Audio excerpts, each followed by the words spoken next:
Hello everyone and welcome back to another Star Wars figure review.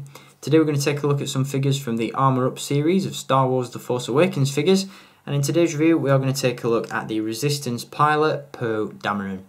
This particular figure is a Toys R Us exclusive, and unlike previous Armour Up figures, this one actually comes with two pieces of armour, and I'll talk about those in a little bit more detail in just a bit.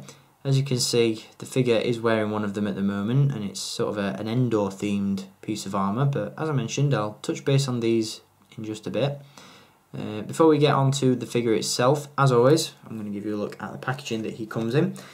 Being a Toys R Us exclusive, the packaging does differ somewhat to the regular Armour Up line. As you can see on the front of the box, you've got two images of each armour piece. You've also got what appears to be the Toys R Us exclusive series of products, which is the Epic Battles.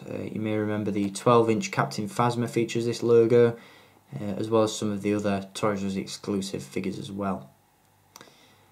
There are two Armour Up figures available as Toys R Us exclusives. There's this one and a Captain Phasma, although Phasma doesn't look that good, so I haven't picked it up yet, but this one was decent and it was on discount, so I couldn't resist picking it up.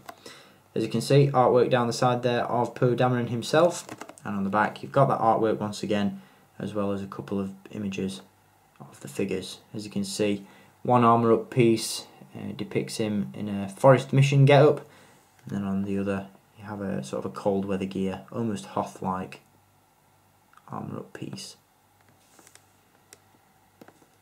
So there is the packaging for the Armour Up Poe Dameron figure. Now let's take a look at the figure itself. I've got to say, I'm more or less an advocate of the Armour Up line. Don't get me wrong, execution has been hit and miss for the most part, but on the whole, the Armour Up line has been decent. I must admit, I'm disappointed not to see it continue in the Rogue One line, but it's probably for the best in some ways, because as I mentioned, some of the other figures haven't been that good. This one sort of sits on the fence. It's not good, but it's not terrible either. The concept is definitely strong, but the execution is a little bit weak.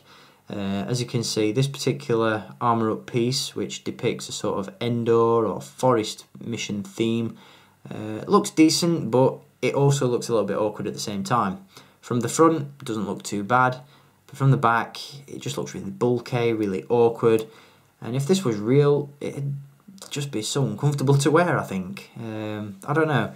There's just something that looks a little bit off about it. I think it's the fact that because the Armour Up piece is hidden underneath this poncho or cape, it just looks a little bit bulky. It gives him sort of a hunchback and it just looks a little bit awkward.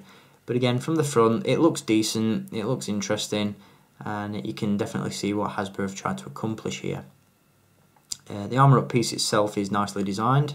Again, you've got this sort of Endor theme throughout the Armour Up piece. You've got the helmet there, which looks very similar to the Rebel soldiers from Return of the Jedi. You've got a section of the Armour Up piece where the chest box from Poe's flight suit can clip into, which is good. And of course you've got the armour itself featured underneath. So not bad by any means, but again, in places just looks a little bit awkward. But there we go. So that is probably the weaker of the two pieces. The second is much better, and I really like this one.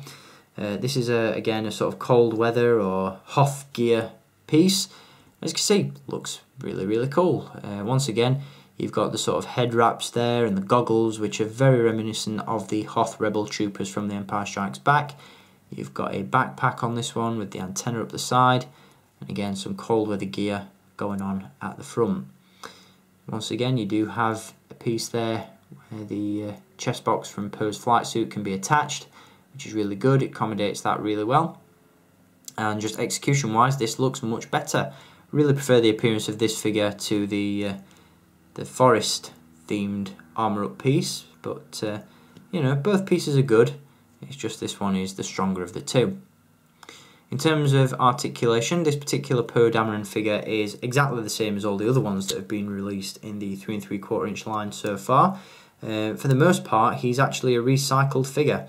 This guy is a sort of kit bash of the Build-A-Weapon Poe Dameron figure that was released at the beginning of the Force Awakens line, and also of the very first Armour Up Poe Dameron figure, which depicted Poe in his beginning of film outfit, which was the brown jacket, the pants and all that sort of stuff. So you've got the head from that figure and then the flight suit from the standard Build-A-Weapon Poe Dameron figure as well. So articulation wise, we do get a ball joint at the head, we get swivels at the shoulders and swivels at the hips. As you can see, he does come with a blaster pistol, and that can be held in place via the holster on the leg. Of course, you've got the Resistance logo on the flight bib, the chest box as I mentioned earlier, and of course all those flight harnesses and cables and things like that on the uniform. So a decent figure, very nice for the most part. I really like this one. This is probably my favourite Poe Dameron figure that's been released so far, just because he looks cool without the helmet, and obviously when you place some of these armour up pieces in place, it looks quite good. Again, the cold weather gear is my favourite. Just looks the most practical and the better executed of the two. But yeah, for the most part, these are really nice. I've got to say, I don't really think that the price warrants, or the extra pieces warrant the price rather. These figures do retail standard price at $14.99, which is a little bit steep just for an extra armour up piece. You know, £15 for one figure essentially is just too much. But I was able to pick this one up on discount recently at Toys R Us for just $9.99, which is much better.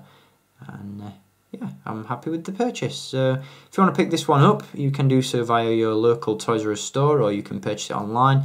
I don't believe any other retailers have picked these up yet, so Toys R Us is the place to go if you want these figures. And again, these are pretty cool. It's nice to see different variants on the armour up pieces. And again, I'm sad to see it go for the Rogue One line.